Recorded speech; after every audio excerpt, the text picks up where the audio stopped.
اللہ رب العزت ارشاد فرماتا ہے، جو اللہ کی راہ میں گھر بار چھوڑ کر نکلے گا وہ زمین میں بہت جگہ اور گنجائش پائے گا، اور جو اپنے گھر سے نکلا اللہ و رسول کی طرف ہجرت کرتا پھر اسے موت نے آ لیا تو اس کا ثواب اللہ کی ذمہ پر ہے، اور اللہ بخشنے والا مہربان ہے۔ اس آیت کے تحت مدینے کی طرف جو سب سے پہلی ہجرت فرض ہوئی،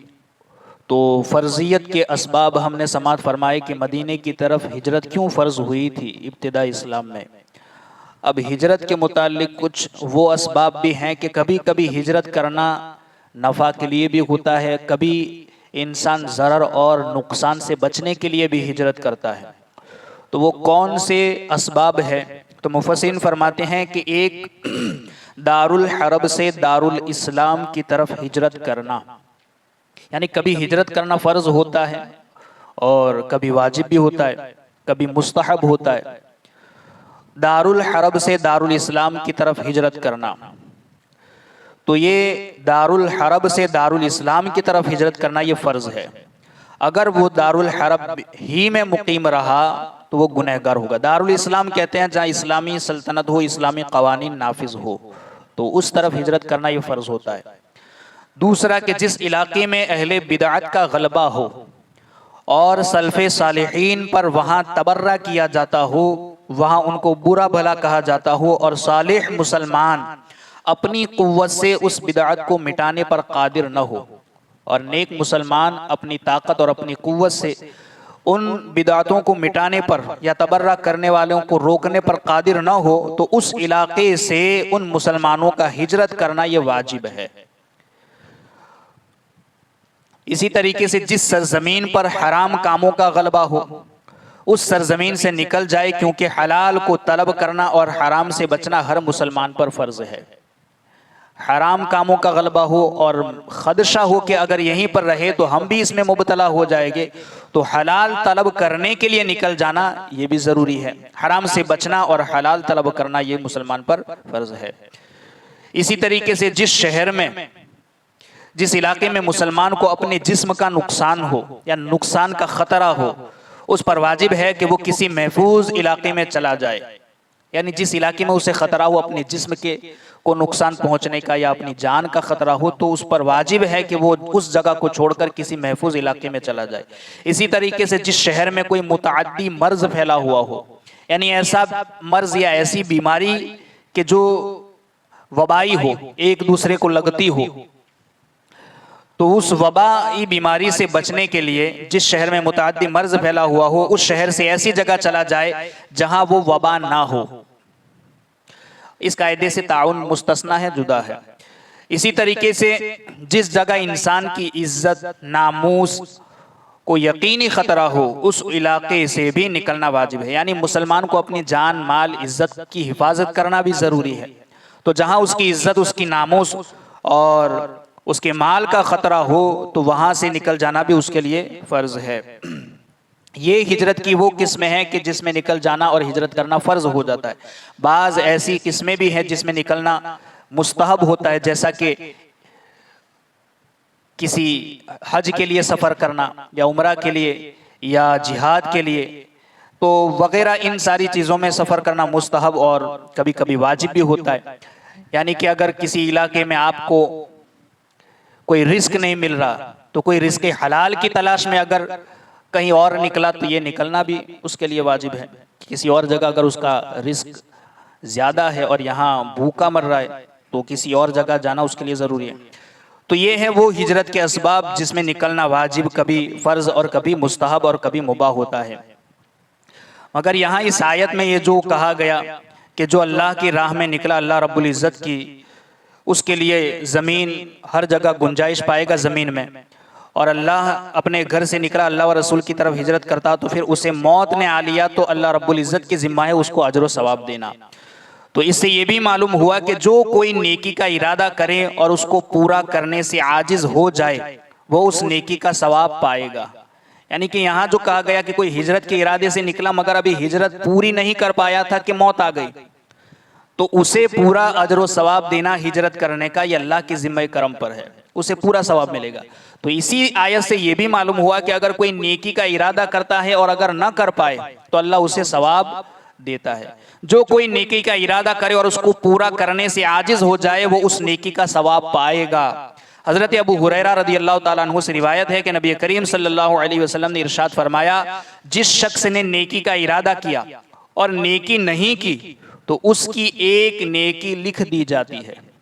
صرف ارادہ کرنے پر۔ بعد میں وہ اسباب پیدا نہ ہوئے کہ وہ اس نیکی کو کر سکے، مگر ارادہ کرنے پر اللہ رب العزت اسے اس نیکی کا ثواب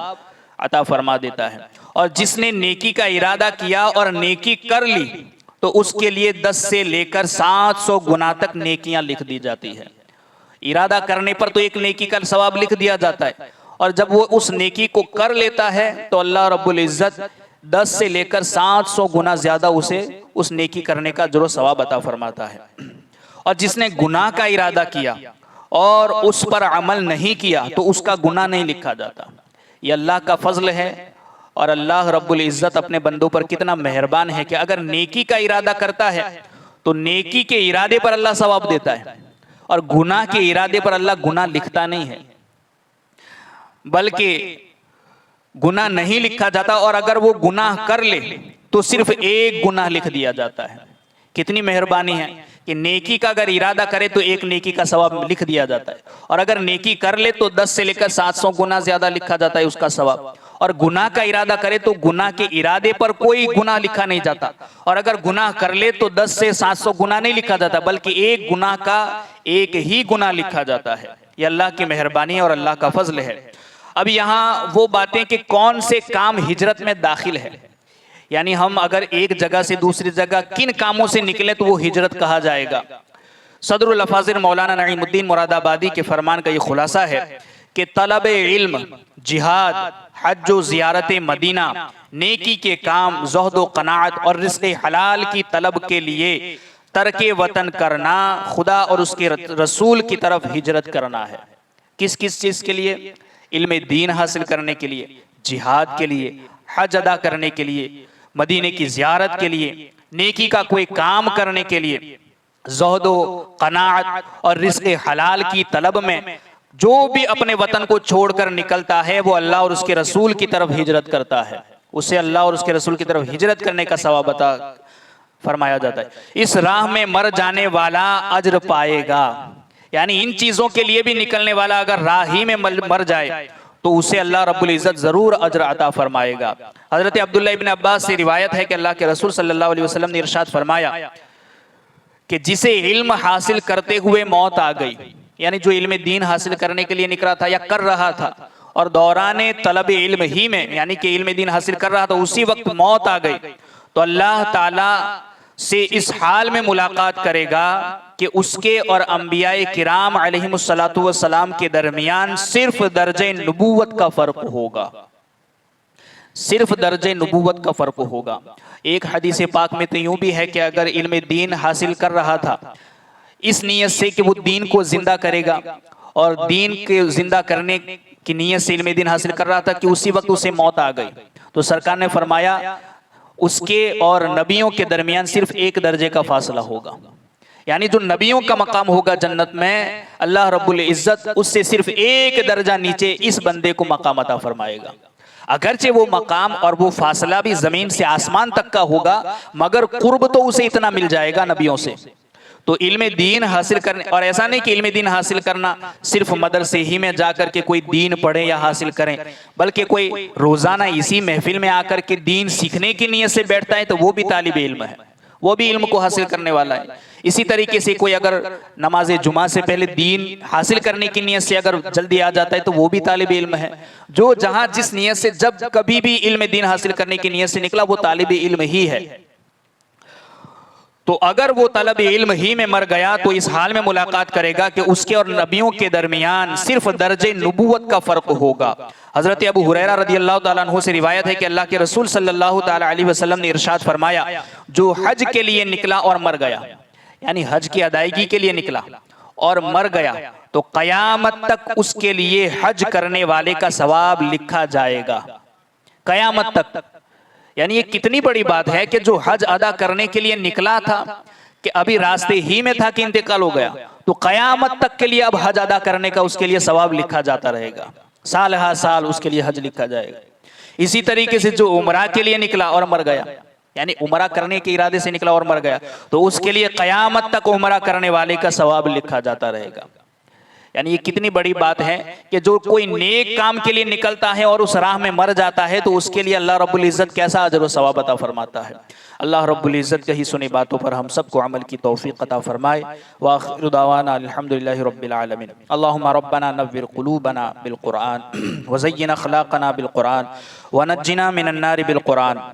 وادخلنا فی الجنة بالقرآن۔ اللہم رزقنا تلاوة القرآن، اللہم اہدنا ہدایت القرآن، اللہم ربنا آتنا شفاعت القرآن، وصلی اللہ تعالی علی خیر خلقہ ونور عرشہ محمد وعلی آلہ واصحابہ اجمعین برحمتک یا ارحم الراحمین۔